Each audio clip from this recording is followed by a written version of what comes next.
Hello world, Zan here. I'm going to actually do the pretender design now for Ctis.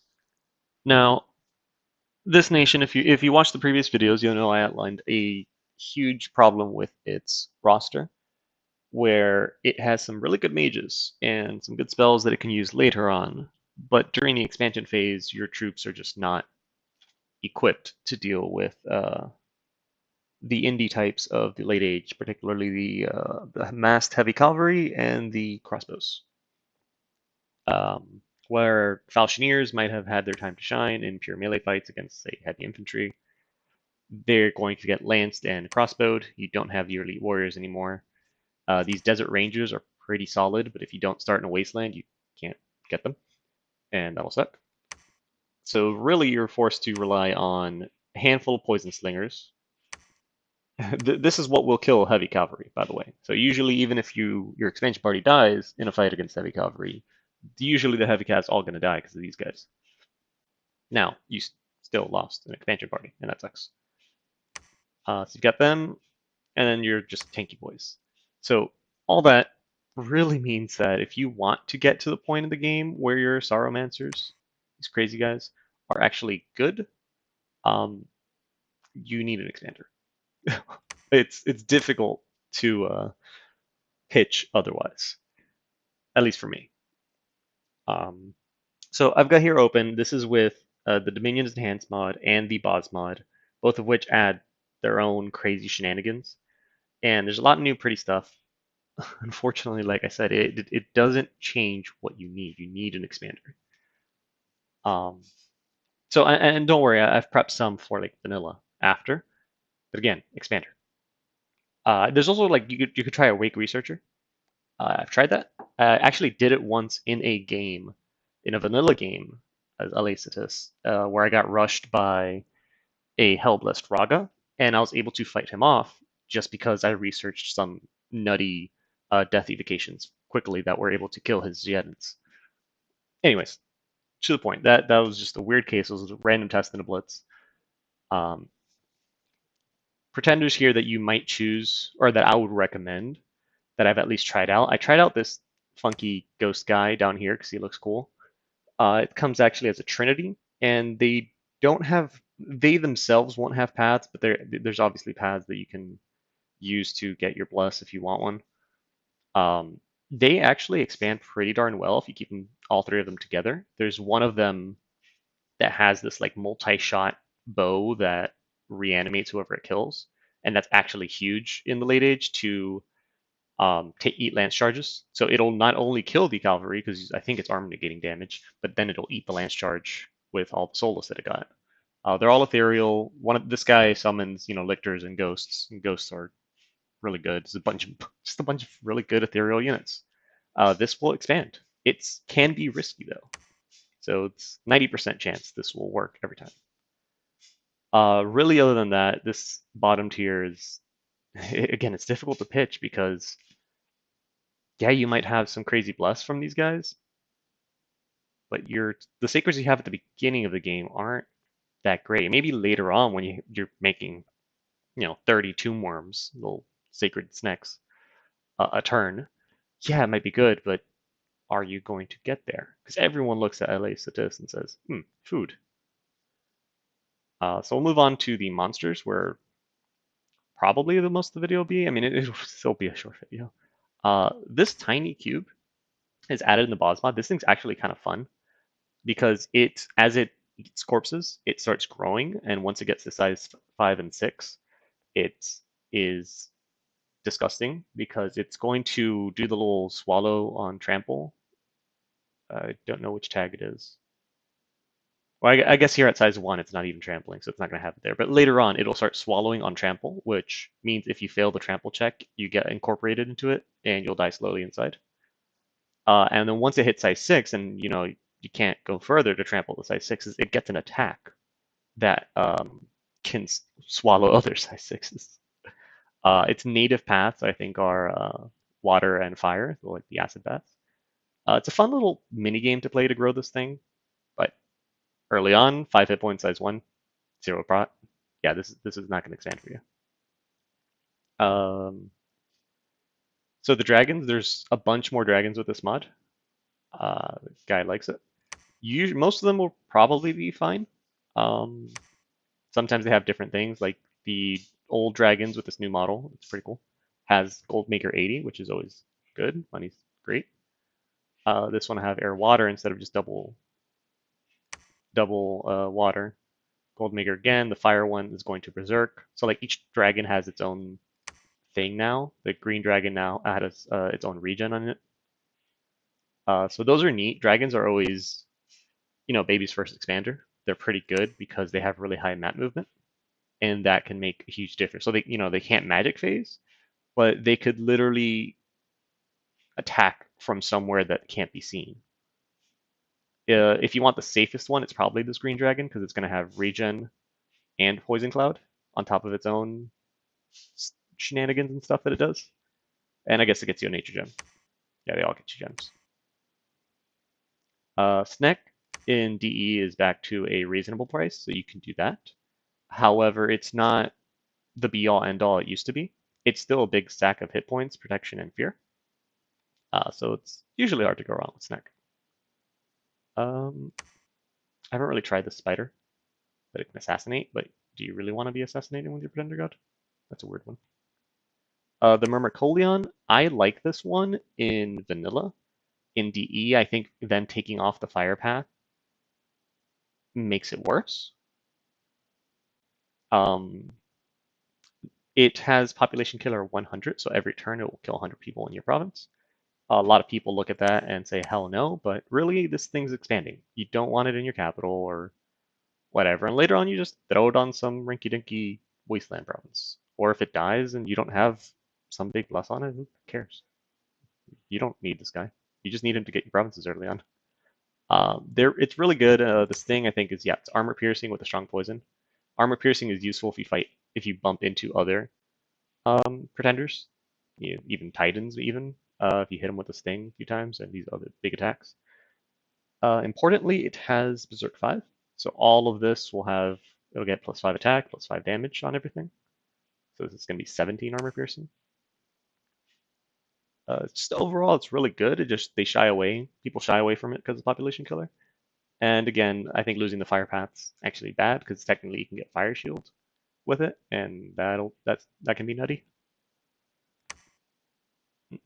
The Wadjet in DE again, this is made a little worse because in vanilla it has a nature path, and this is probably one of the easier ways of saying, hey, let me have an expander that can also cast Spell Vapors. Because if you remember from the previous videos, if you watch those, Ctis would love to cast Spell Vapors, but just can't.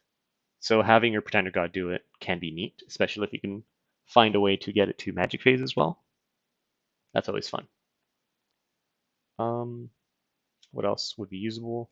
Maneater, again, I think in vanilla it has an Earth Path that it lost. This one's pretty good again because it has the Stinger, which is now it's not armor piercing, but it does more damage and has a better poison. Flick Barbs, I think, is the armor piercing. Oh no, it's not. I'm bad.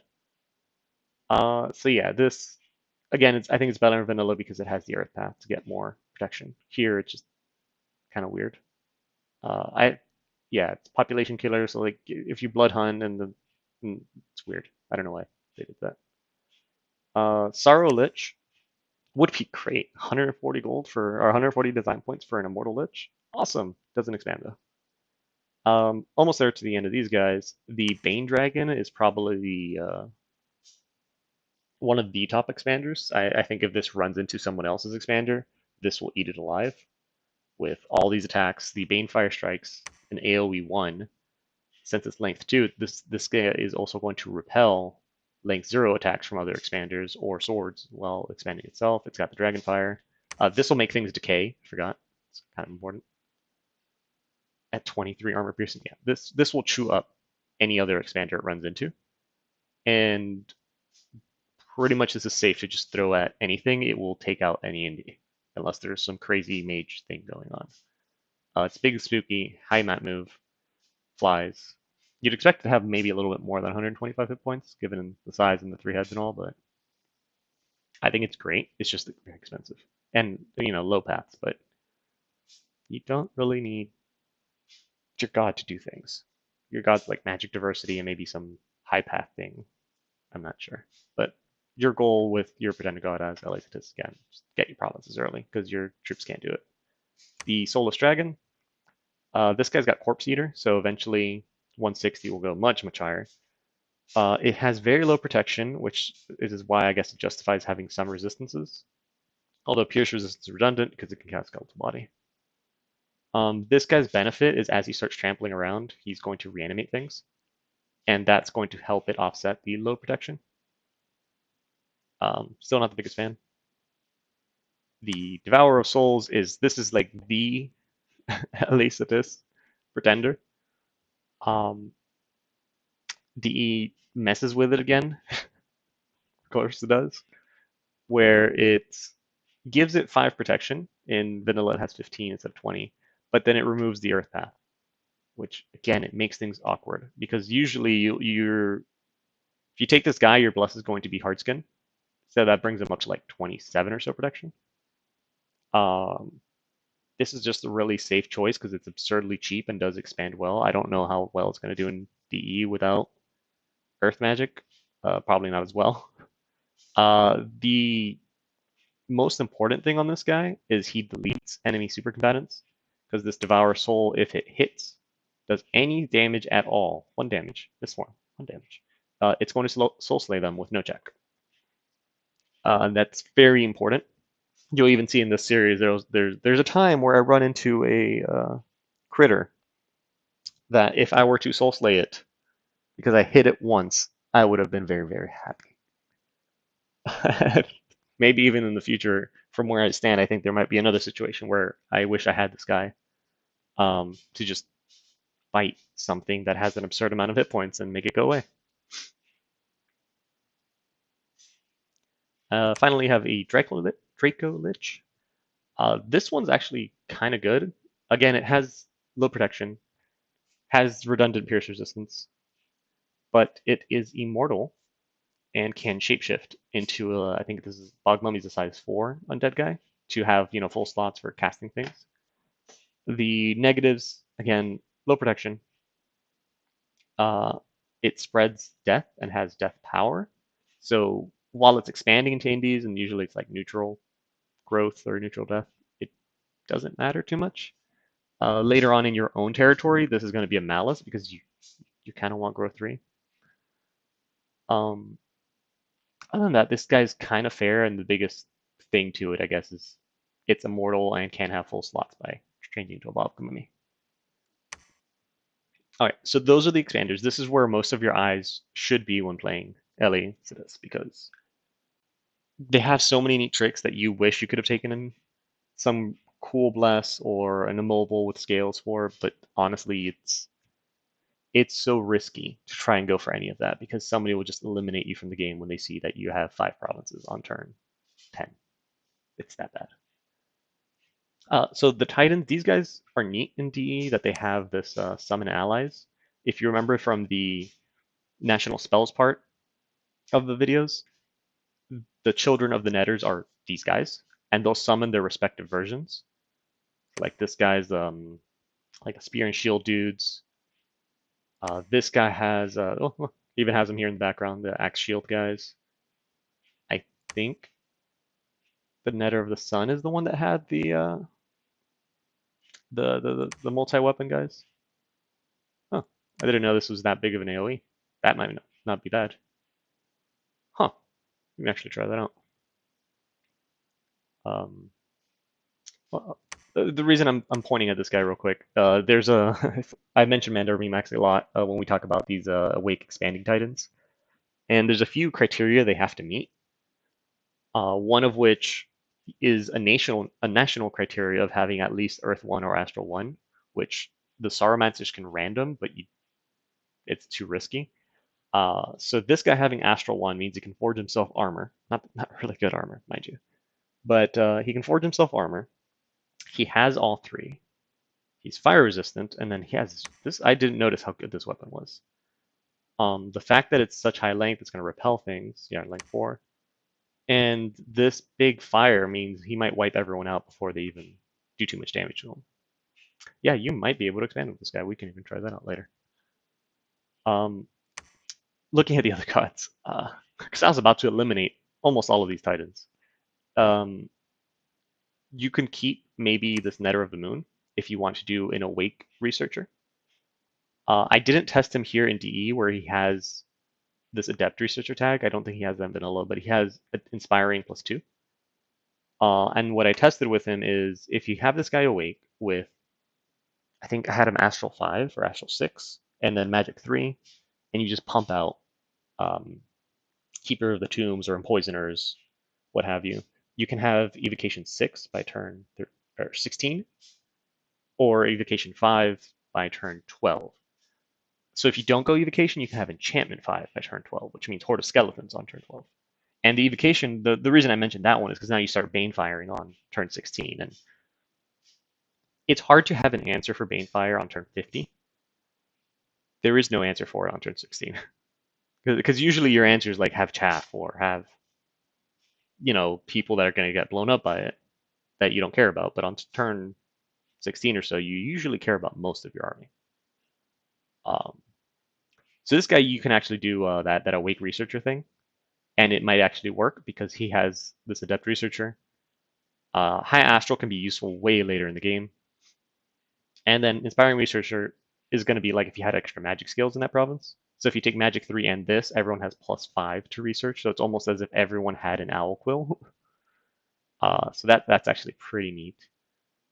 The Mother of Monsters is another one that in Vanilla can almost expand if you can get her armor because she has Poison Cloud. In DE, I think she might do it better because she has these like free spawn units that go and absorb things, but it's very risky with her. Netherite of Many Names can be useful because it's going to have Depth Researcher, it's going to have Inspiring Researcher. More importantly, it is a big Titan that can take multiple magic paths. And where this can be useful is since it has Astral already, it can Magic Phase, because you're not going to take it Astral 1, you're going to take Astral 4, 5, or 6. It can Magic Phase, and then you can get her the paths to do Foul Vapors. And you make sure, obviously, that she has at least Nature 3 or 4 so that she has her own poison resistance. Otherwise, she's fairly weak and fairly expensive for what you get in terms of path. But if you want just kind of a wide path Titan, this is a pretty darn decent price for it. This ugly Dunesneck with a million little tags. Actually, I'm going to spoil you guys. This is what I took. Um, it has low path for low cost for new magic paths. It has a huge amount of hit points. It has a lot of protection. It's not a lot of regeneration, but you also got to remember it's a lot of hit points. It's got awe. It's got blunt resistance. It's resistant to most magics. Not cold. Cold will bust them up. It's a magic being, which means later on someone with a moon blade will make him sad, and he's just gonna go trample around. Um, as I go through, I guess the rest of these little things, he can't cross rivers, which sucks because the rest of your army has swimming, so they can all cross rivers, but not this guy. That's fine because he can magic phase. He has Fate Weaving built in, recuperation, although most Pretender Gods in DE have recuperation. Spirit Sight, which doesn't matter much because he's either trampling or doing this tail sweep, which does nothing. Fortune Teller 30 is kind of neat, stop bad events, because he also has Bringer of Fortune 30, which is 30% chance of a good event. So it's like having 15. No, it's better than having 15 of those Boogaroos Firebirds. This triggers a lot. This triggers a lot, and it can get you some really good stuff. Philosopher 4 and Sloth Power kind of go hand in hand. If you take Sloth, he will research a lot.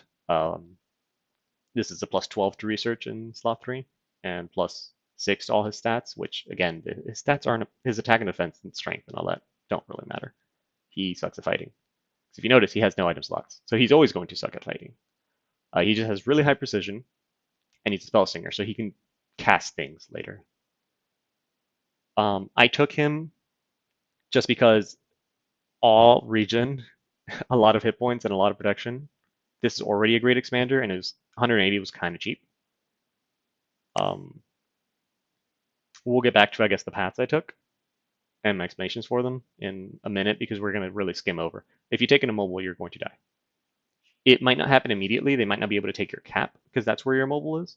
But if you take an immobile, it's very likely someone's going to come bop you in the face. The only exception would be this singularity thing, but you don't want this because it's going to kill 1,000 population per turn. So if you take that, you're not going to be dead, but you're not going to have any money because all your population died. Don't take this. Great. So back to the Emperor of the Sands. So as Ctis, I needed something that's going to expand. And me personally, Zan, I do not like dealing with old age on my mages. If I can avoid this, I will do my best to. And yes, you can solve it as a Ctis in two ways. If you're playing DE, you can do that disease warding so they don't die to disease, but they'll still get afflictions. Or you can twice warn them, but that costs death gems, and there is no amount of death gems in the game where you will say I have enough. You will always want more. So if I remove the need to be twice warning these guys just to keep them alive, I free up a lot of death gems. So to me that says, and again, this is not a 100% efficient kind of deal. This is just I don't like dealing with old age, so I take an aging. I have high death magic, so darkness is a spell I can cast. So I'm going to actually take low light vision as well because I don't think they have any. It's still going to be a -3 to their precision when fighting in a darkness cast, but that's fine. It's better than -6. And the other two don't really. Minor poison resistance don't do much for me. So that's the base, which means I already have to take magic 1.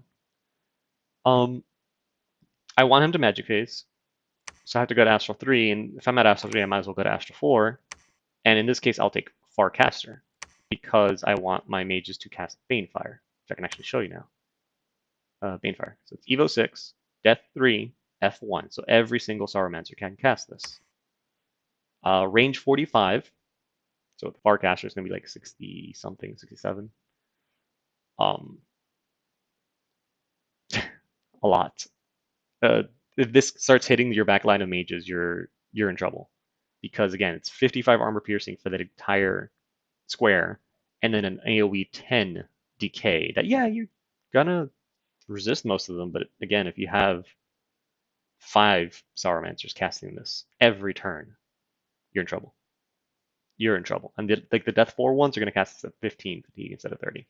And you can't cast Rain, because this is a death spell, it's not a fire spell. So this will ruin a lot of people's days, and giving it extra range, yeah, it'll be less precise, but that decay is still a huge factor. And if it does hit something, 55 armor piercing is hard to get away from. So this was kind of like my base template for how I wanted this build to go. Now, having done LA Ctis before in that one blitz, I kind of realized there's a point in the game where you don't need to build units anymore. It's hard to get there. But I figured there's so many players in this game, maybe somebody will sell me death gems. Because it's LA Ctis. You don't give Irma or Lemuria death gems because then they outscale you. But LA Ctis, who cares? They can't do anything to you. So I kind of risked that people would just not expect me to do anything really, other than roll over. I already have an expander, so I don't need these skills to make units, because this guy's going to get me all my provinces. And yeah, later on, once I don't need units, I don't need production or resources or recruitment points. Yeah, minus 20% income sucks. But, whatever. I'll take my growth 3, and now it's minus 12%. Okay. The trade-off will be I will have 10, 11, or 12 more provinces than I would have in the first year, and I'll just scale from there. Oh, and let's bust this again by taking Heat 3, because why wouldn't you take Heat 3? It's literally, you literally lose money by taking Heat 2. Okay, so we're going to take Heat 3. And I don't want 3 Dominion, I want at least 5, and we'll see where the rest of my points land, because now these points, I want them on him. The easiest one for me would have been just take Heartskin. Because in my head here, we're going to fight late age indies. So if I take him to 7 or 6, that'll put him at 22 plus 5, so 27 protection within my dominion, so he benefits from the Hardskin Bless. Hardskin now also has a synergy with almost every single sacred of Ctis, because even the mages have 5 natural protection. So now every mage will have 10 natural protection, which for a mage is kind of good. These Tomb Guard will have 12 plus their plate armor. It's going to be absurd. Um, all of the summons have like 10 or 15 or even more sometimes, or 20. So this hard skin is just, it synergizes very, very well with every sacred that can use it. So at this point, I have 98 points left, and I consider, well, let's try to get another magic scale. And if I take another point of Dominion, I have 30 points left, which is enough for a new magic path. Like maybe I could have done 5 and then taken magic 3. But I also wanted to be extremely cautious because I'm not cautious enough already. I wanted to be extremely cautious. I said, okay, well, I remembered that fight that Baby Spice did in the Erythea series where she got stuck fighting these monsters and the crossbowmen, the horde of crossbowmen just got up to almost melee range and just shot her at point blank. And it didn't matter that she had 200 hit points and a bunch of armor and she died. So I didn't want that to happen to this guy because if that happens, I'm dead. If he dies in the first year, I'm there. I will not be able to recover.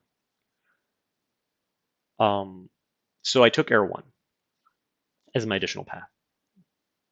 And this is what I went with for this game. And honestly, it was a huge mistake. It was such a big mistake. I'm an idiot. Because I was so focused on the fact it would be fighting late age indies because I'm a late age nation. I completely forgot that because the game is all ages, the indies are actually going to be middle aged indies. So there's not as many crossbows, there's not as many heavy cavalry. And if there's not enough crossbows, I don't need that air path. What I should have done, taken the water path, because now I can foul vapors. Now in DE, foul vapors is enchantment 6, so it's significantly more difficult to get. But this guy can magic phase. It doesn't. So once he actually gets there, he can magic phase foul vapors. And he's such a fat sack of hit points. In his own dominion, he can have almost 400 hit points. Because he has nature, he'll have natural regen. It was such a mistake to take the air path. I was so focused on not dying to those crossbow indies in the early game that I just completely overlooked, and I should have really done that. All right, I spent a huge amount of time already on the DE pretenders, and we'll just go over the vanilla ones real quick. Late age, just okay. So vanilla, it's a much more modest suite of pretenders. I guess the Wadjet. Now, as I said, he can foul vapors. He's very risky. He's neat because he can go underwater, but he's very risky until you get enchantment 2 and get him that 20% regen. He can still die because it's still 15 protection, but he can foul vapors you. So he's a little bit more useful later by trading a lot of more risk earlier. He also has Strength of Spring, which is rough because if you start getting rushed on turn 12 or um, if you get rushed before spring, so like at the winner of the first year, he's going to be at his worst, and you don't want that. The other ones, I guess, was the Maneater. Now he has his Earth Path back. Significantly less protection, but that's okay. You build it up, taking again Hardskin Bless will put that up to 25. Still has Population Killer, but he can fly to the back and kill things. I mean, he could have done that in DE too. The Myrmicolion, same thing, has his Fire Path back. A little bit less protection, but Fire Earth. The Devourer of Souls, 20 points more expensive than DE, but again, Earth Path is back. The dragons are back to their, default versions with nothing too crazy fancy on them. You don't get the main dragon anymore, unfortunately.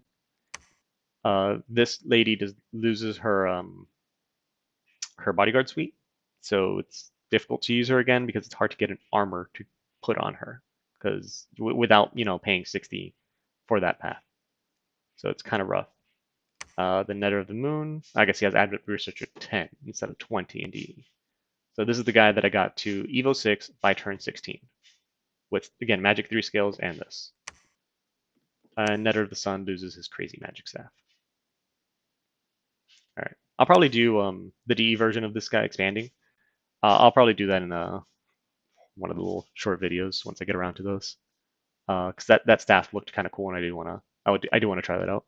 All right, so that should cover, I guess, most of my pretender designs for at least this. Why I would take each thing and just really hammer home. Take an expander. TLDR. Take an expander. See you guys next time.